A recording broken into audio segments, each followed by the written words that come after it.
espèce de sale pute, tu n'es qu'une conne, va te jeter par la fenêtre. Bah quoi? C'est une youtubeuse, je peux?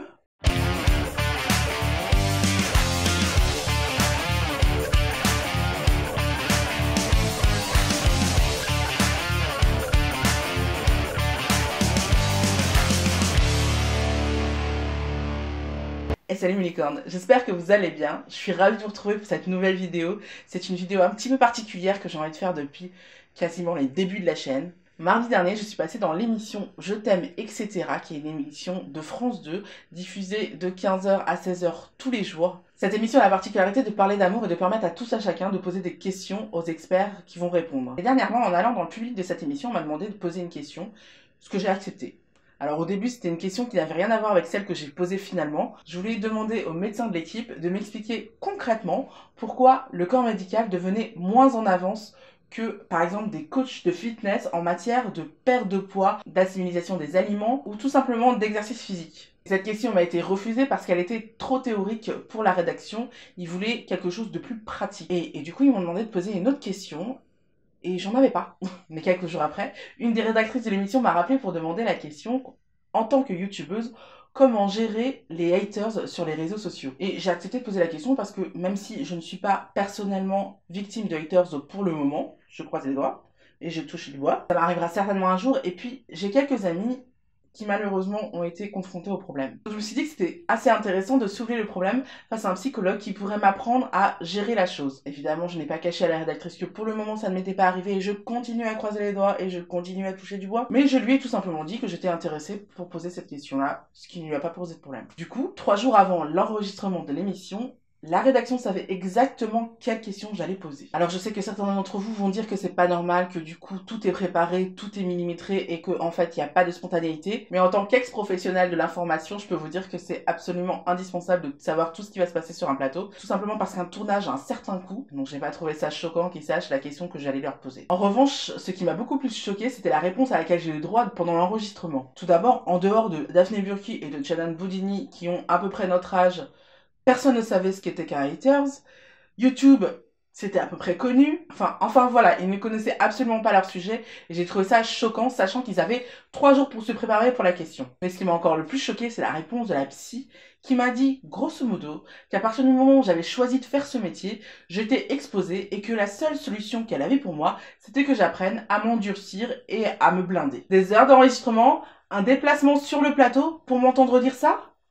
Oh merci, heureusement qu'elle était là. Bon alors, Jada Monidi a rattrapé la chose en me parlant des moyens techniques de contrer les haters sur YouTube. Et pour être honnête, même si je n'ai rien dit parce que je ne voulais pas faire un scandale en plein enregistrement sur un plateau, j'ai été assez choquée de la réponse qu'on m'a donnée, qui consistait à dire qu'en gros, si tu n'étais pas prête à t'en prendre plein la gueule, eh ben il fallait choisir un autre métier. Et cette expérience illustre tellement la méconnaissance que les gens ont du métier de youtubeur et du fantasme total que suscite ce métier, allant jusqu'à un psy qui va conseiller à une jeune fille qui lui demande comment se protéger des haters sur les réseaux sociaux, qui va lui dire de serrer les dents et de se taire. Comme si c'était de sa faute si certaines personnes avaient décidé de lui pourrir la vie. Le fait que ce soit un nouveau métier qui, en apparence, et je dis bien en apparence, a l'air accessible à tout le monde, fait que beaucoup de gens se font des idées fausses sur le métier de youtubeur. Et il est grand temps que j'énumère toutes les conneries que je peux entendre sur le métier de youtubeur pour que je puisse vous dire réellement ce qui en est. Vous l'aurez compris, pas de langue de bois, je vous dis tout sur le métier de youtubeur. L'aberration que j'ai citée en premier, c'est celle que j'entends le plus souvent sur le métier de youtubeur,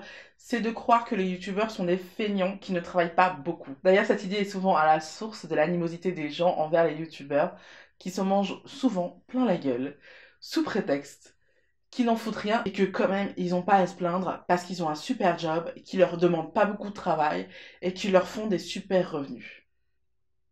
C'est absolument faux. Enlevez-vous tout de suite ça de la tête. Être youtubeur, c'est énormément de travail. Si les youtubeurs sont souvent passionnés par ce qu'ils racontent, la vidéo, bah c'est moins leur dada. Donc dans un premier temps, il faut qu'ils apprennent à choisir leur matériel vidéo.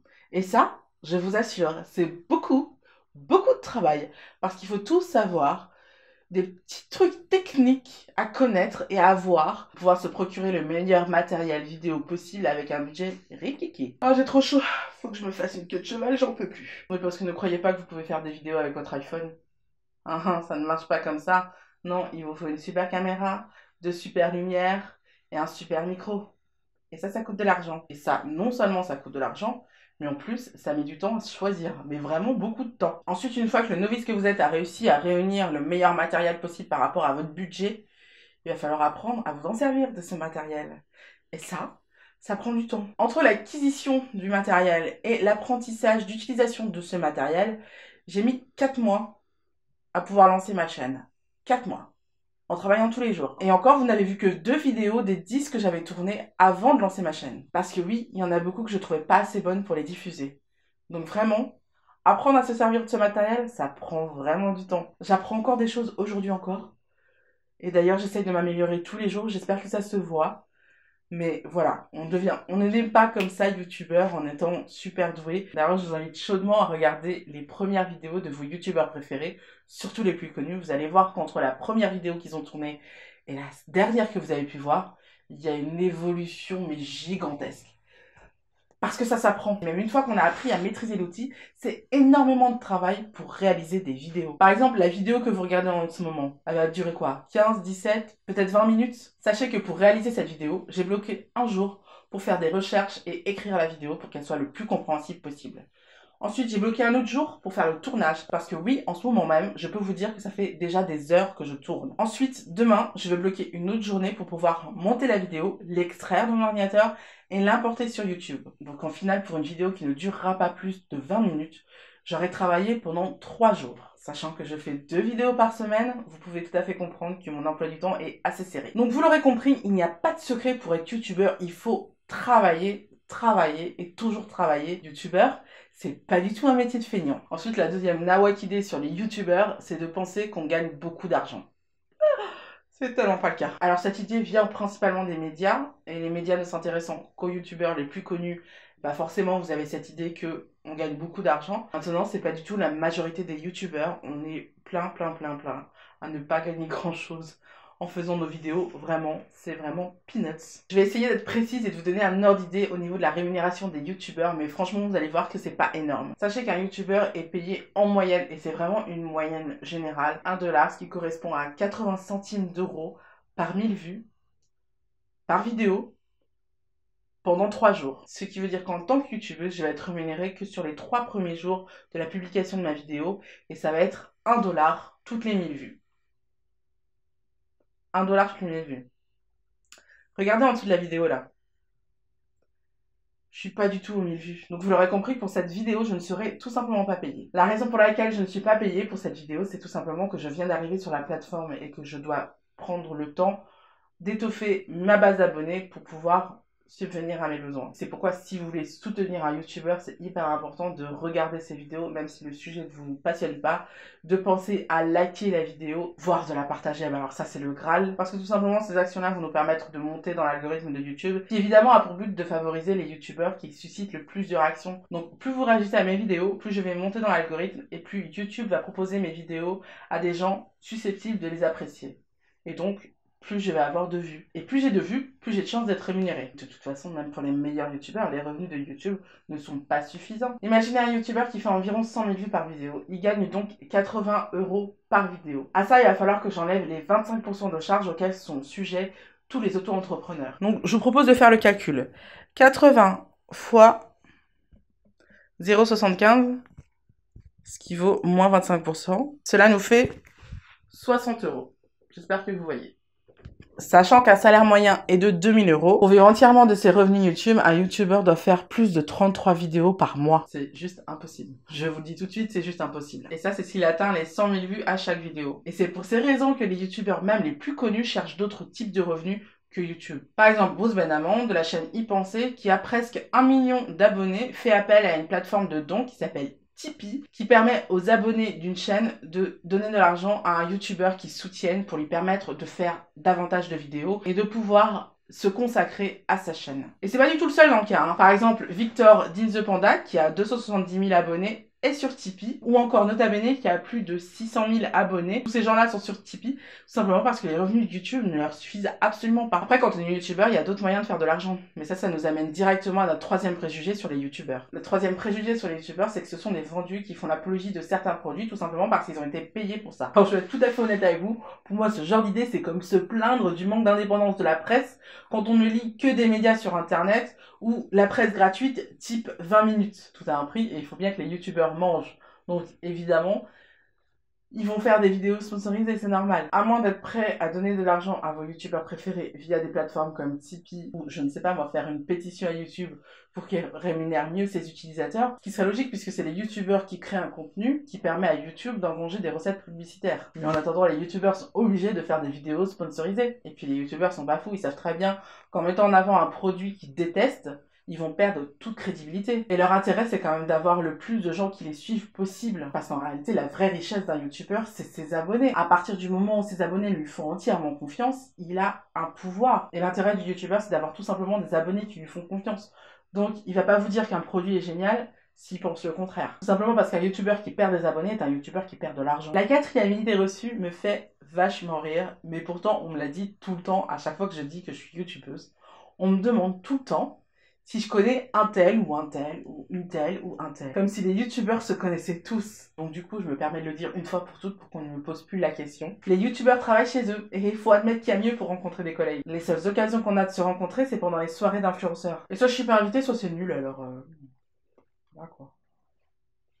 Et enfin, on va passer au dernier a priori qui va être celui qui nous intéresse le plus dans cette vidéo. C'est tout simplement l'a priori selon lequel les haters, ça fait partie du jeu et qu'un youtubeur doit accepter d'avoir des haters. Sous prétexte qu'ils ont décidé de s'exposer. Pour moi, dire ça, c'est comme dire à une fille qui porte une jupe que c'est normal qu'elle soit faite violer. Et j'ai vraiment pas choisi cette métaphore pour rien parce que 72% des victimes de cyberharcèlement sont des femmes, et qu'elles soient formulées par des hommes ou des femmes, les insultes sont souvent à caractère sexiste. Type, salope, pute. Alors je tiens à le dire une fois pour toutes et j'espère que je ne suis pas la seule à le dire et que tous les youtubeurs le disent à un moment ou à un autre, mais quand on choisit le métier de youtubeur, on le choisit pas pour se faire insulter, mais pour divertir les gens. On peut ne pas aimer une vidéo, et on peut le dire tout à fait poliment.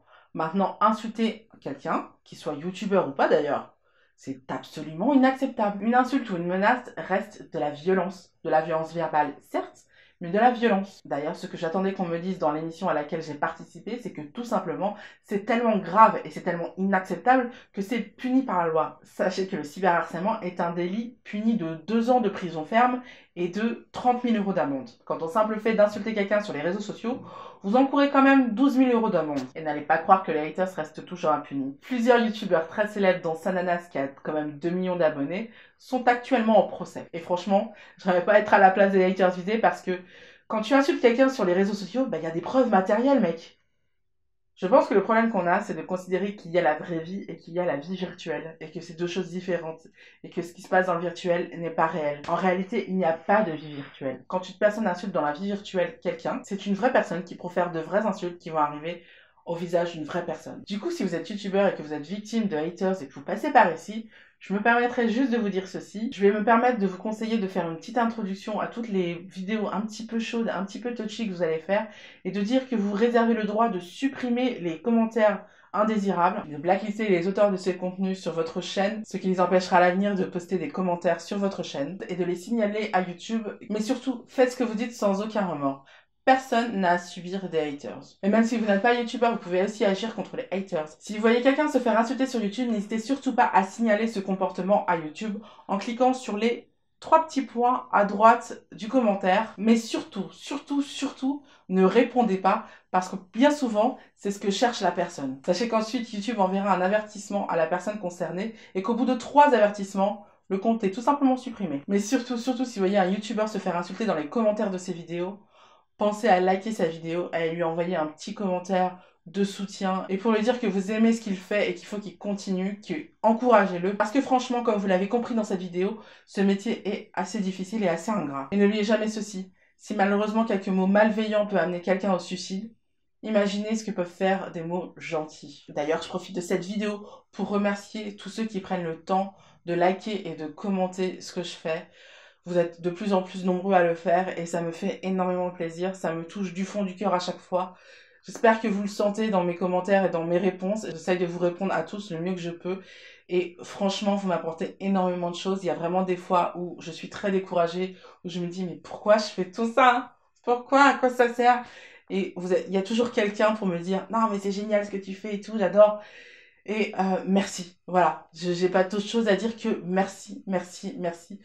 Merci 1000 fois, vous m'apportez énormément de choses. Du coup, je pense que je vais conclure cette vidéo avec ces mots de bisounours. Qu'est-ce que vous en pensez? Quoi, t'es toujours pas abonné? Clique ici, tu verras, on est une communauté sympa. Sinon, tu peux aussi cliquer ici pour voir les 7 super pouvoirs de la Tosha, ou ici pour voir un peu ce que je pense du racisme. À bientôt!